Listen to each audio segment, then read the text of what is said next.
Assalamualaikum warahmatullahi wabarakatuh.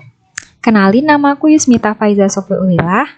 Halo teman-teman, di sini aku akan menjelaskan tentang pentingnya pajak bagi generasi milenial dan sedikit pengetahuan tentang perpajakan itu sendiri. Langsung saja ya teman-teman. Memangnya pajak itu penting ya? Pajak itu sangat penting loh teman-teman.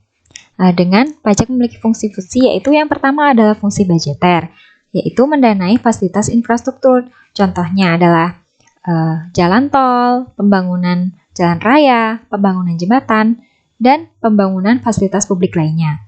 Kemudian, fungsi pajak yang kedua adalah fungsi distribusi, yaitu penerimaan pajak akan didistribusikan melalui subsidi pangan dan bahan bakar minyak atau BBM. Nah, fungsi pajak yang ketiga adalah fungsi regulasi, yaitu memberikan proteksi terhadap barang dalam negeri. Maksudnya gimana sih teman-teman? Yaitu contohnya ketika kita mengimpor suatu barang, maka barang tersebut akan dikenai PPN masukan impor, kemudian PPh 22 impor, kemudian bea masuk, dan pajak-pajak lainnya. Fungsinya apa? Agar barang dalam negeri itu lebih diminati oleh masyarakat Indonesia gitu. Karena lebih murah, karena barang impor itu terkesan mahal karena banyak-banyak pajak yang dikenai. Nah, seperti itu teman-teman. Kemudian, fungsi stabilisasi. Pajak mengontrol inflasi ekonomi dan investasi baik dalam maupun luar negeri. Jadi bercanda deh kalau bilang pajak itu nggak penting. Hampir 80% penerimaan negara itu berasal dari pajak loh teman-teman. Jadi dengan kata lain, ketika pemerintah menjalankan roda pemerintahannya atau membangun fasilitas-fasilitas publik, itu sangat bergantung terhadap penerimaan pajak. Sehingga pajak itu sangat krusial dan sangat fundamental bagi keberlangsungan suatu negara. Nah, kemudian kita akan membahas tentang jenis-jenis pajak di Indonesia. Menurut pengelolanya, pajak itu dibagi menjadi dua, yaitu pajak pusat yang dikelola oleh pusat atau Direktorat Jenderal Pajak. Yang kedua adalah pajak daerah, yaitu dikelola oleh daerah masing-masing. Nah, kemudian teman-teman, tahu nggak sih kita jenis-jenis pajak pusat di Indonesia? Nih, aku jelasin ya teman-teman. Pajak pusat di Indonesia itu yang pertama adalah pajak penghasilan atau PPh.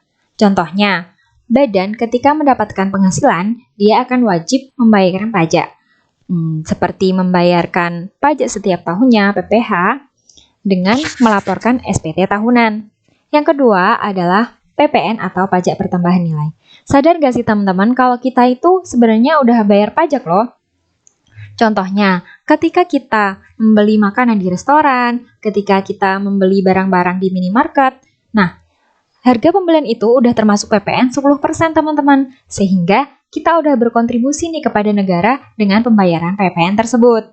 Nah, yang ketiga adalah pajak penjualan atas barang mewah atau PPNBM.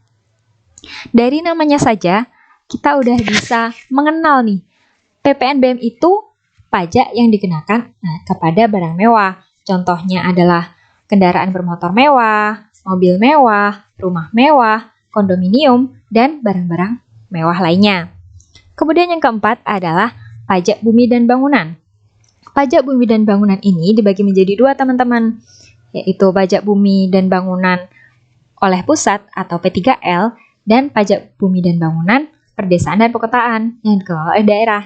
Nah, PBB yang pusat ini adalah PBB P3L, yaitu perkebunan, contohnya perkebunan kelapa sawit, kemudian perhutanan, pertambangan, dan sektor-sektor lainnya seperti sektor kelautan. Yang kemudian kelima adalah bea materai atau BM. Nah, kalau kita misalnya membuat suatu dokumen dan dokumen itu disyaratkan untuk tanda tangan di atas materai. Nah, itu termasuk contoh bea materai teman-teman.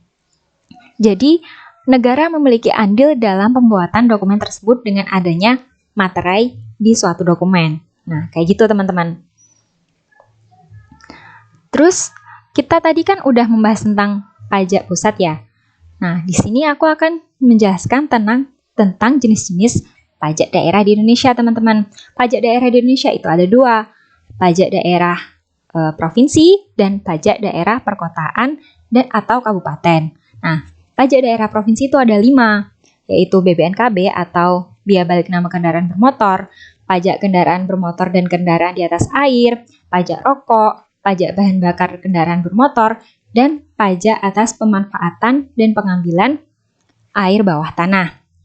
Nah, kemudian untuk pajak kabupaten atau kota itu ada 11 teman-teman, yaitu ada pajak restoran, pajak hiburan, pajak reklame, pajak parkir, pajak air tanah, pajak hotel, BP atau BPHTB atau bea perolehan hak atas tanah dan bangunan, kemudian pajak penerangan jalan, pajak sarang burung walet, kemudian pajak mineral bukan logam dan batuan, dan pajak PBB P2 yang seperti aku sebutin tadi, yaitu pajak PBB perdesaan dan perkotaan. Begitu teman-teman. Nah, selanjutnya kita akan membahas tentang subjek dan objek pajak. Nah, subjek pajak itu adalah istilah di peraturan perundang-undangan perpajakan, yaitu berupa orang pribadi atau badan yang sesuai dengan peraturan perundang-undangan perpajakan. Nah, subjek pajak ini ada dua, yaitu subjek pajak dalam negeri, yaitu kita sendiri nih teman-teman. Kita sebagai warga negara Indonesia itu merupakan subjek pajak dalam negeri. Yang kedua adalah subjek pajak luar negeri, yaitu orang asing yang mendapatkan penghasilan dari Indonesia dan berada di Indonesia itu tidak lebih dari 183 hari, teman-teman. Terus, objek pajak. Objek pajak itu setiap penghasilan yang diterima atau diperoleh wajib pajak. Lalu, wajib pajak itu apa sih? Nah, wajib pajak itu orang pribadi atau badan yang menurut Undang-Undang Pajak ditentukan untuk melakukan kewajiban perpajakan. Contohnya, pemungutan pajak, pemotongan pajak, pelaporan pajak, dan pembayaran pajak. Itu. Kemudian selanjutnya adalah PKP. Apa sih itu PKP? PKP itu singkatannya apa ya? Nah, gini teman-teman, aku jelasin. PKP itu adalah pengusaha kena pajak, yaitu pengusaha yang menyerahkan BKP atau JKP berdasarkan Undang-Undang PPN. BKP itu barang kena pajak, JKP itu jasa kena pajak. Lalu, siapa yang wajib menjadi PKP?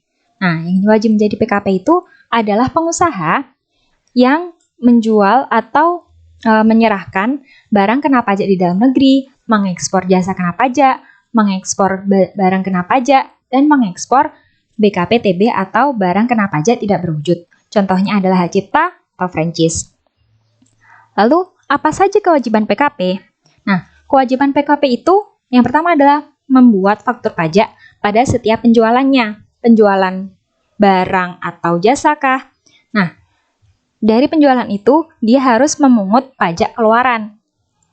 Memungutnya itu adalah sebesar 10% atau PPN-nya 10%.